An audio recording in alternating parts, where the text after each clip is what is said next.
Pet Life Radio. This is Pet Life Radio. Let's talk pets.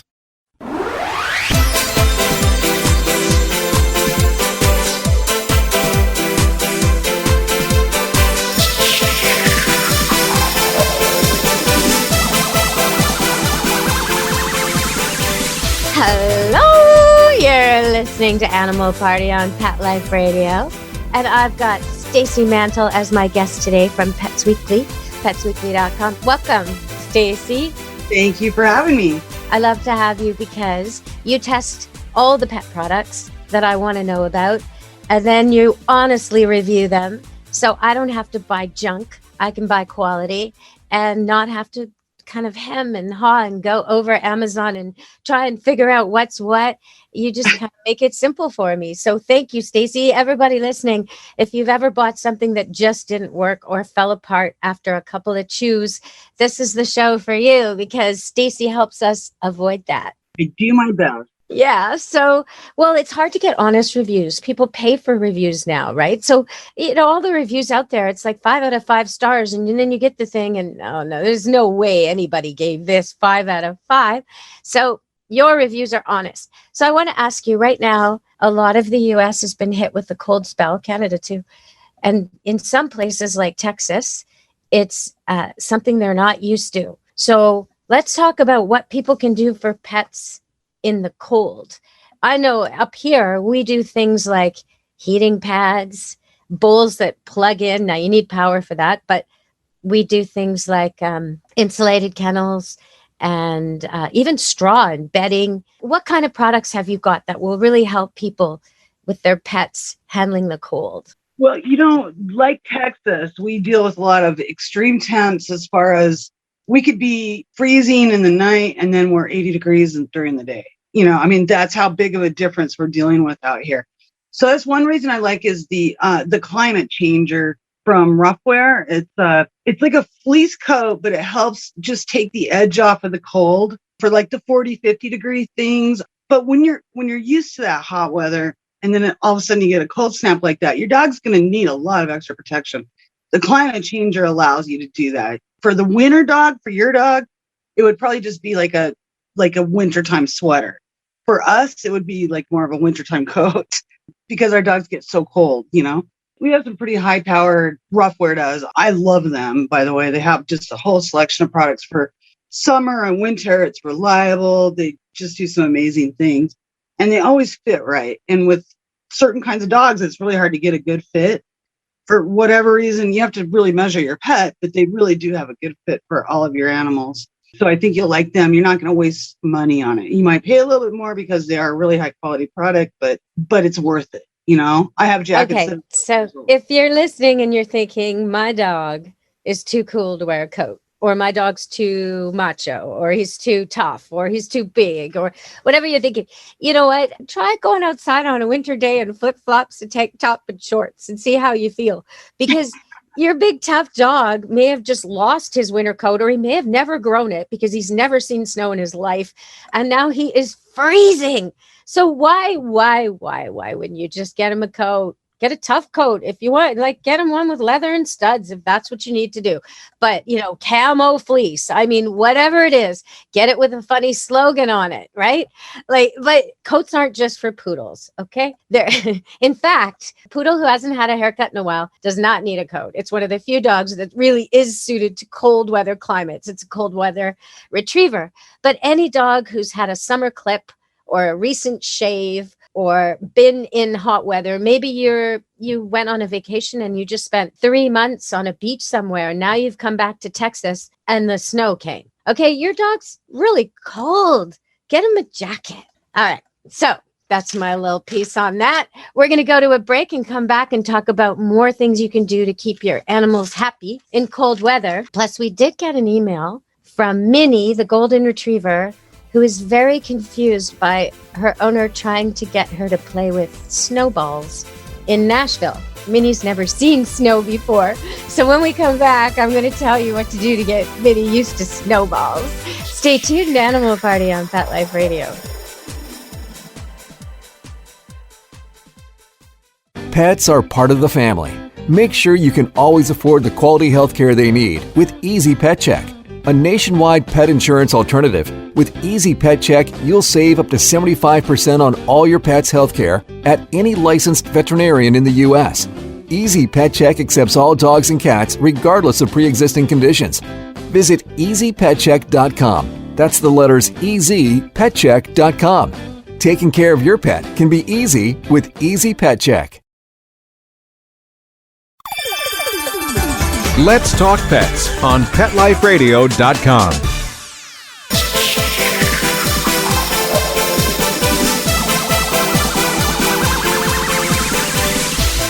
Hello, we're back on Animal Party on Pet Life Radio. So, Stacy, have any of your dogs ever seen the snow? My dogs right now that I have never seen the snow, not once.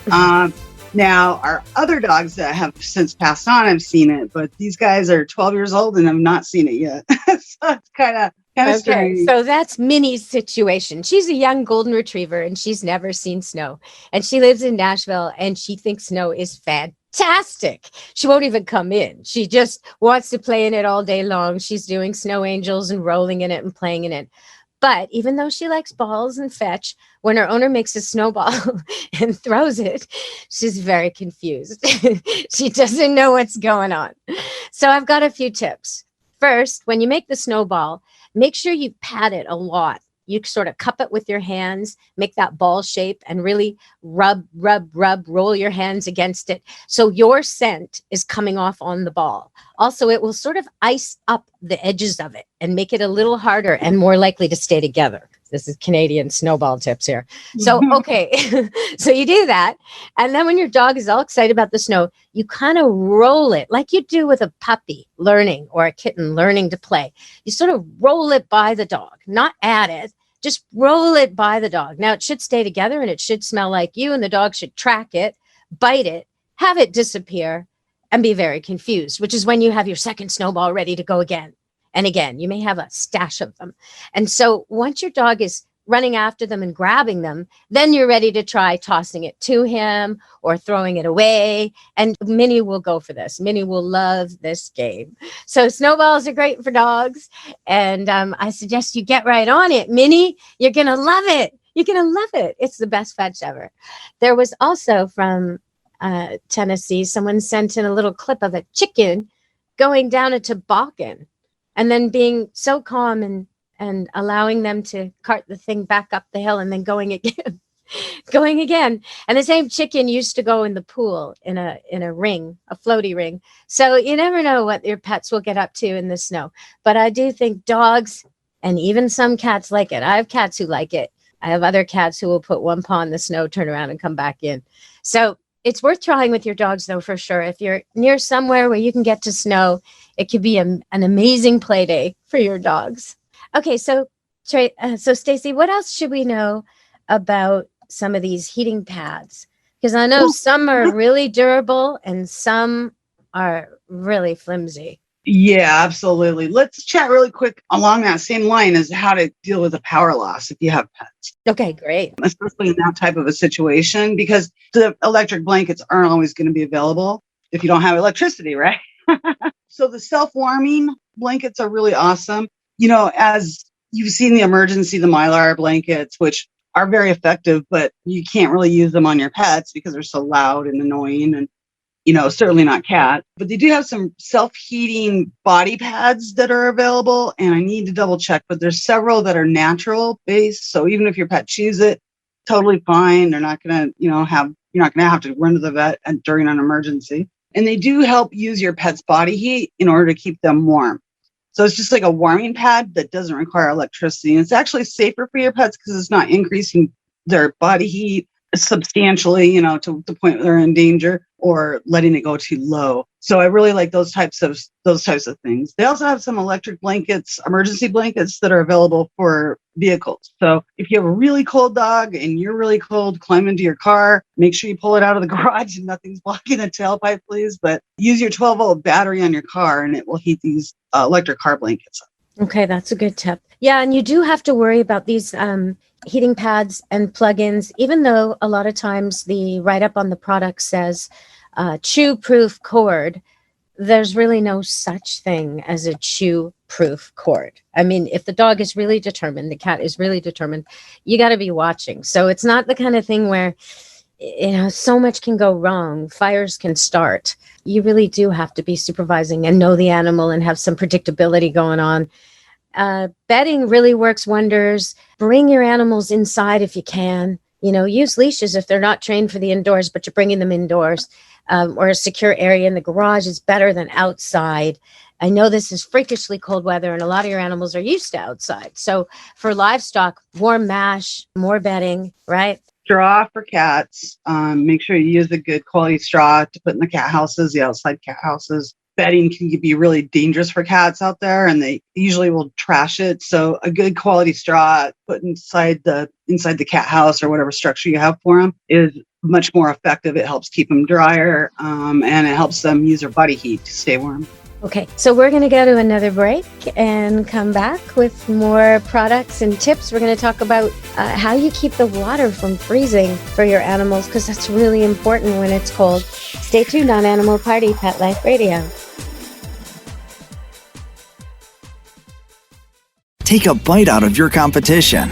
Advertise your business with an ad in Pet Life Radio podcasts and radio shows. There's no other pet-related media that is as large and reaches more pet parents and pet lovers than Pet Life Radio. With over 7 million monthly listeners, Pet Life Radio podcasts are available on all major podcast platforms. And our live radio stream goes out to over 250 million subscribers on iHeartRadio, radio.com, TuneIn, Stitcher, and other streaming apps. For more information on how you can advertise on the #1 pet podcast and radio network, visit PetLifeRadio.com/advertise today. Let's talk pets Let's talk pets on Pet Life Radio. Pet Life Radio. PetLifeRadio.com.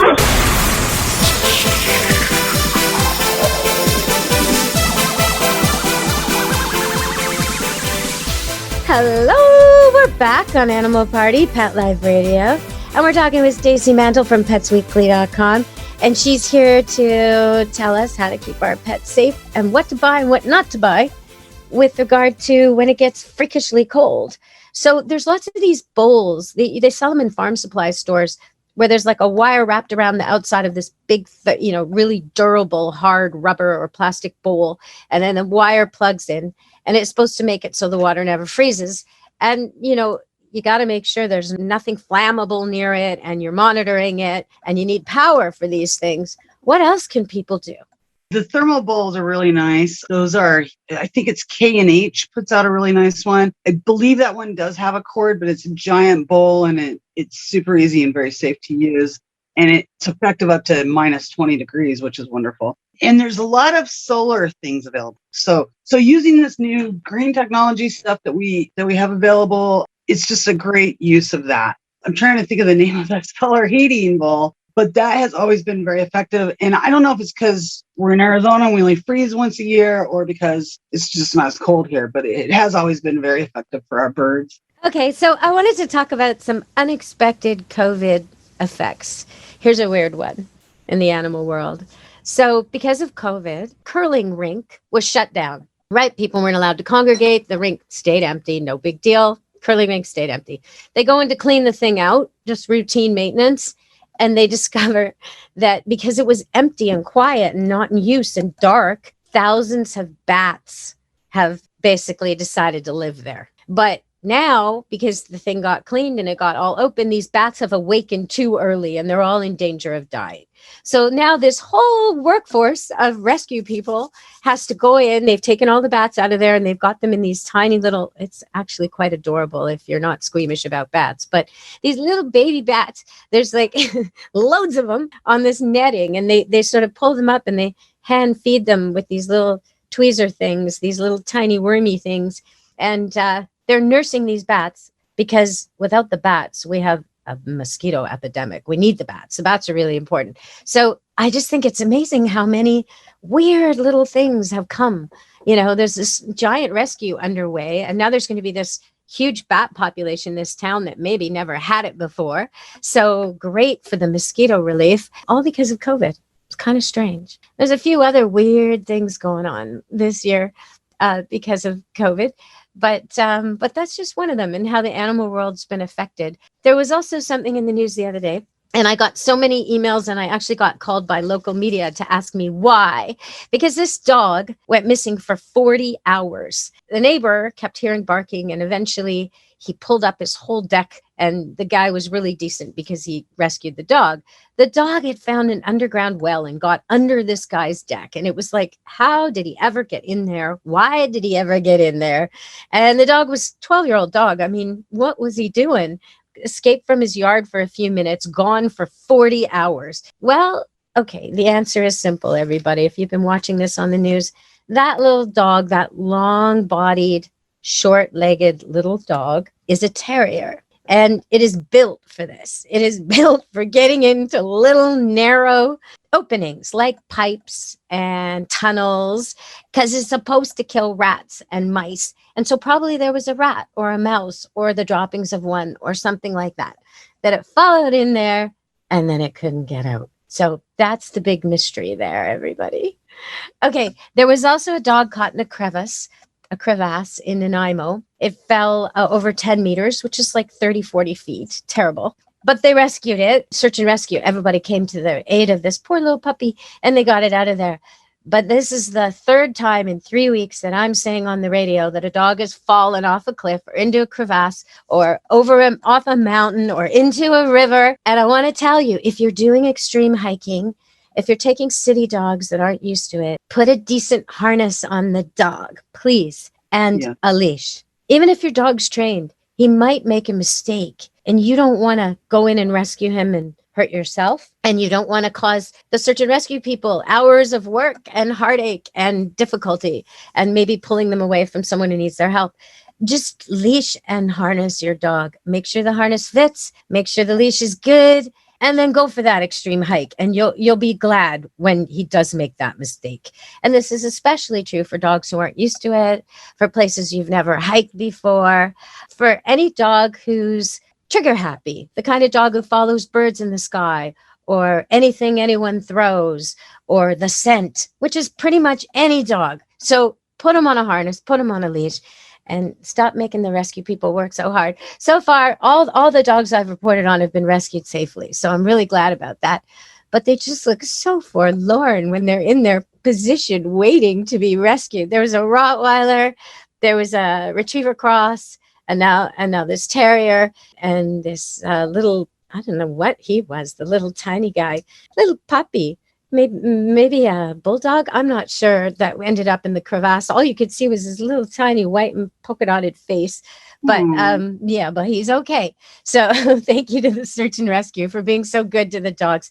And if your dog does get into a situation, don't try and rescue him yourself, because they don't need to rescue you and your dog. And lots of times when the dog falls in the water, he does get out, and it's the person who needs to be rescued. So be mindful of that.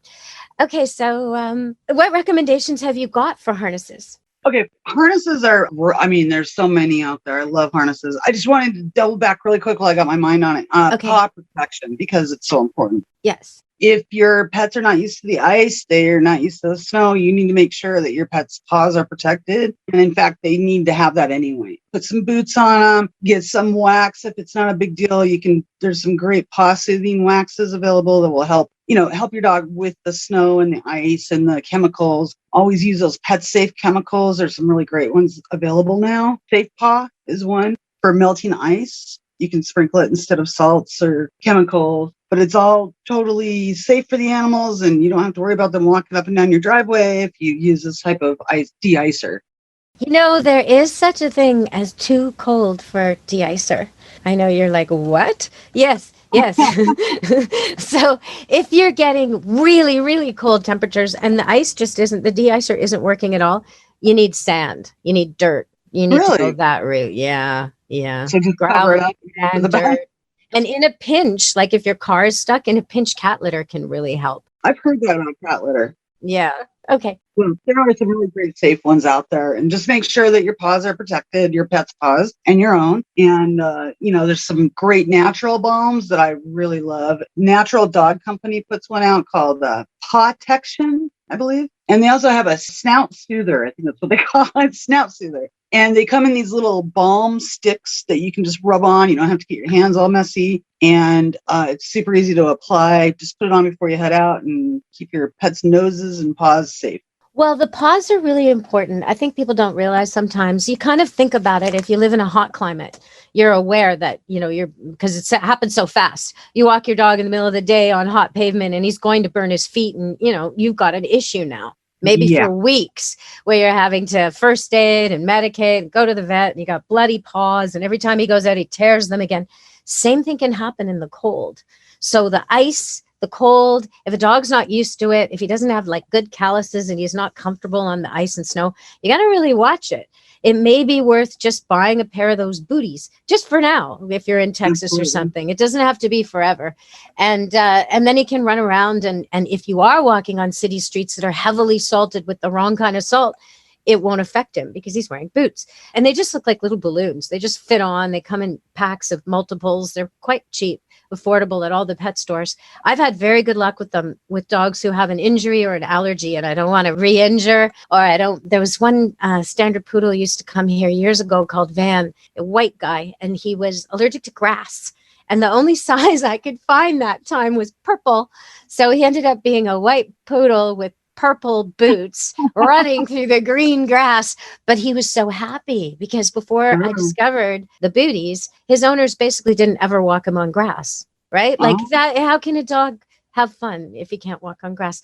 But Van, he was like dancing on the grass with his little purple boots, running with all the other dogs, celebrating. So sometimes, little product can go a long way. And if you don't have this and you're concerned, you thought you were going for a walk on your street and then all of a sudden you realize the salt truck just came by and your dog just got a blast of it. Clean those paws. Clean them off. Every time you come in, rinse them off. Just like, your shoes would get damaged. Well, you probably don't. See, you people who live in nice warm climates, you don't even know.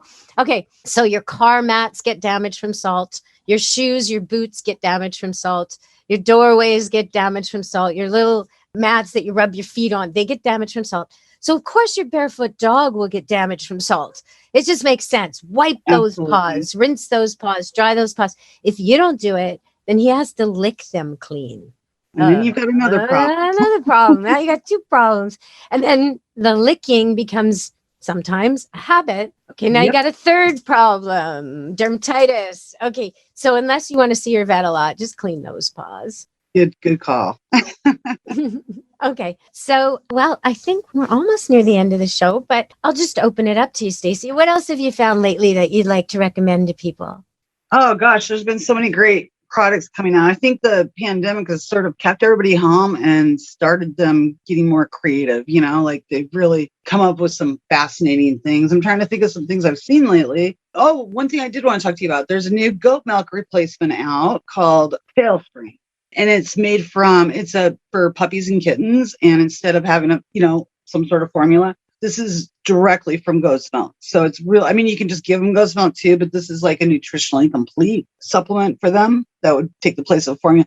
My dogs were highly allergic to formula when they were born, and we were fostering and didn't realize it. And they ended up developing this horrible bloody diarrhea. And their bodies couldn't handle the formula. We thought it was parvo, took them in, and he said, take them off the formula, put them on goat's milk. We did. Within a day, they were feeling 100% better, and that's what we kept them on. So now there's this new company, Tailspring, coming out with this this milk replacement program based on goat's milk. And I'm totally excited about it.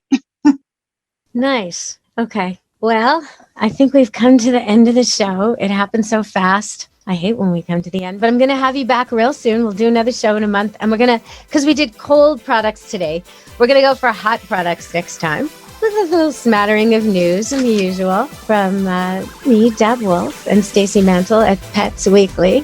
Thank you so much for joining us today. Thank you for having me. Okay, everybody, from Animal Party and me, Deb Wolf, and Stacy Mantle in Pets Weekly, be good to your animals. Let's Talk Pets, every week on demand, only on PetLifeRadio.com.